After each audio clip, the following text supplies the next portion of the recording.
individuals or corporates may have acted as inspiration for our own, it is always okay to not talk about concussion. That's a tale for another time. Thank you.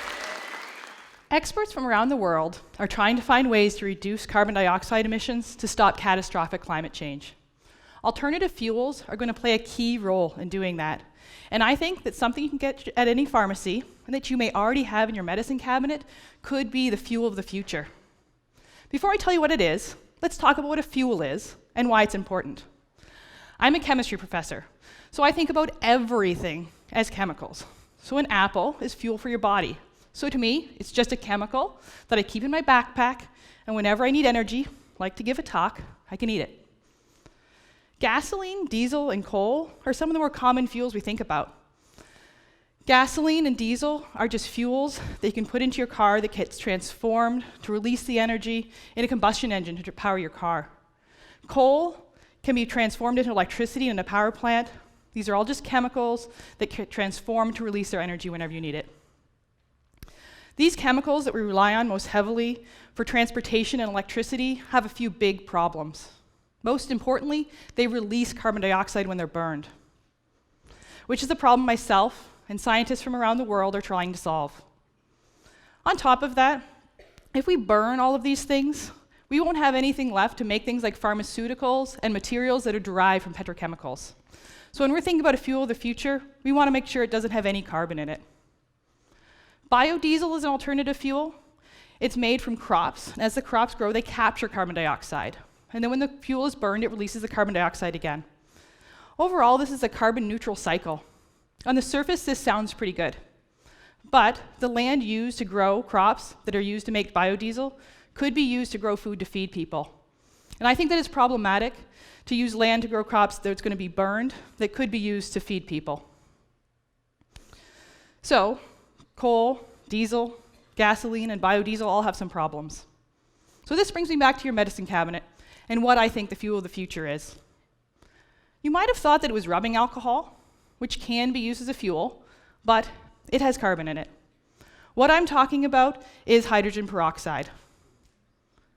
You're likely most familiar with hydrogen peroxide for use as a disinfectant, or a cleaner, or for use in hair bleach.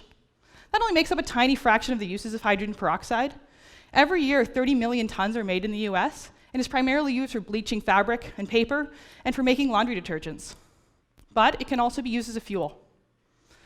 But hydrogen peroxide isn't quite a fuel like gasoline, so don't just go pour this into your car's gas tank. And it's not a fuel like food, so don't go eat it. For hydrogen peroxide to be used as a fuel, it has to be used in a fuel cell. And fuel cells can take the fuel and convert it into electricity. Now we're going to get real sciencey here, but I want you to stay with me, because I think it's important for you to understand fuels and how fuel cells work, so you really understand how hydrogen peroxide could be the fuel of the future.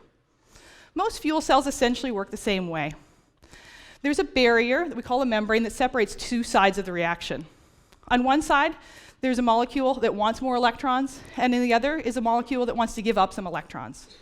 A good example is a hydrogen fuel cell. In a hydrogen fuel cell, you have hydrogen that wants to give away its electrons, and oxygen that really wants more electrons. When this reaction happens, electrons flow from one side of the cell to the other. And as the electrons flow, we can collect that energy. And so that's like water flowing over top of a waterfall, going from a place of high energy to low energy. As the electrons go from a place where they really don't really want to be there to a place where they really want to be there, that current can be collected to do things like drive a motor or to make electricity. In order for this reaction to happen, so the hydrogen and oxygen come together to make water, we need a catalyst. So in a hydrogen fuel cell, that catalyst is platinum. The membrane and the catalyst are the two main problems that prevent large-scale implementation of hydrogen fuel cells. The platinums can degrade and break down, essentially giving the fuel cells a shelf life. And the catalyst is made of platinum, which is expensive, but also extremely rare. Platinum is so rare, all of the available platinum in the world could fit into a two-car garage. A car that runs on a hydrogen fuel cell needs 80 grams of platinum. So if we tried to convert every car in America to run on hydrogen fuel cells, we'd only get through about half the cars on the road before we completely ran out of platinum. Another problem people think about when you're thinking about hydrogen as a fuel may be explosions. Hydrogen has a bit of a bad reputation, likely because of the Hindenburg disaster, when back in 1937, a blimp filled with hydrogen exploded, killing 35 people on board. But all fuels are highly reactive molecules. They have to work. For example, gasoline vapors explode. That's how they drive a combustion engine. So explosions aren't the reason I don't like hydrogen. Explosions are the reason I became a chemist. The reason that I don't like hydrogen is actually storage. Since it's a gas, you have to compress it to get into the tanks. And anytime you put energy into a system, it makes the system overall less efficient. And on top of that, hydrogen is such a tiny molecule, it can escape out of almost anything you put it in, even escaping between metal atoms in a tank to get out of there. Hydrogen peroxide gets around a lot of this. It can be stored as a 70% solution in water in any dark plastic tank, not under pressure. And on top of that, because it's in water, it's not even really explosive. The other really exciting thing about hydrogen peroxide is the fuel cells themselves. Hydrogen peroxide fuel cells have a few key features that make them very exciting. First is the catalyst. The catalyst is made out of iron, which is cheap, and we have a lot of it. And the second thing is a very special feature of hydrogen peroxide itself. Hydrogen peroxide both wants electrons and wants to give away electrons.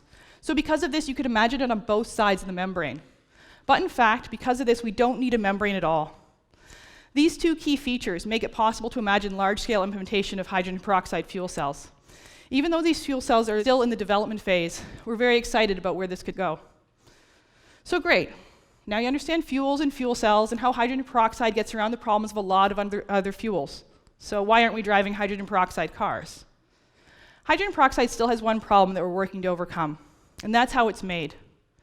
The way that hydrogen peroxide is made is oxygen gas and hydrogen gas are brought together in a fairly complicated process. The hydrogen gas comes from our steam reforming petrochemicals, which produces carbon emissions, which we want to avoid. But more importantly, the overall process is so energy intensive, we wouldn't get the energy out of the fuel that went into making it in the first place. So this is what we're working on in my lab at Portland State. We're trying to find ways to make hydrogen peroxide using only renewables, specifically oxygen, water, and solar energy. When you think about solar energy, you're likely thinking about solar panels, which convert sunlight directly into electricity. But with solar panels, whenever the sun stops shining, the electricity stops flowing. Which is, imagine, sometimes people like to turn the lights on when it gets dark out, so it'd be a problem. If you have solar panels, you likely don't worry about this problem, because most people who have solar panels use the grid to balance the load and demand. But the grid is primarily run on coal. So if we want to go to an entirely renewable energy model, we need a way to store solar energy. All fuels, remember, molecules that store energy, need energy in the input in the first place when we're making them, so that we don't break any fundamental rules of thermodynamics about creating energy out of nothing. That energy has to come from the sun, a cheap and abundant energy source that doesn't have any carbon emissions. And this is exactly what plants do. Plants take sunlight and convert it into sugar that can be stored, like in an apple, whenever the plants need it. We're trying to do the same thing in the lab, and we call it artificial photosynthesis. In artificial photosynthesis, we use catalysts to capture the sun's energy and to bring the components together to make reactions happen to make solar fuels. In my lab, we've developed a catalyst that, when we shine light on it, it makes hydrogen peroxide using only oxygen and water. In order to capture the sun's energy, you need a brightly colored molecule. And so our molecule is very nice and blue. But you also need most systems also need a separate catalyst that'll bring the components together to make the reaction happen. Our catalyst is very unique because it both captures the sun's energy and brings the water and oxygen together to make the hydrogen peroxide. We use the element tellurium to do this. Now, you may not have heard of tellurium before. Actually, most chemists can't even find it on the periodic table. Tellurium is a waste product of copper mining, so it's pretty inexpensive, but it is as rare as platinum. So we know that we can't solve the world's energy crisis with an element we're going to run out of. So we're taking what we've learned from this tellurium catalyst on how to capture the sun's energy and convert it into a solar fuel to find a catalyst that uses only earth-abundant elements to do this. We still have a lot of work to do, but we believe that we can take what we've learned to make solar fuels that'll get around carbon dioxide emissions. So one day, sunlight shining on your house during the day, we'll have a solar panel that will make electricity. But at the same time, it'll drive a chemical reaction that will take water from your tap and oxygen from the air and make hydrogen peroxide.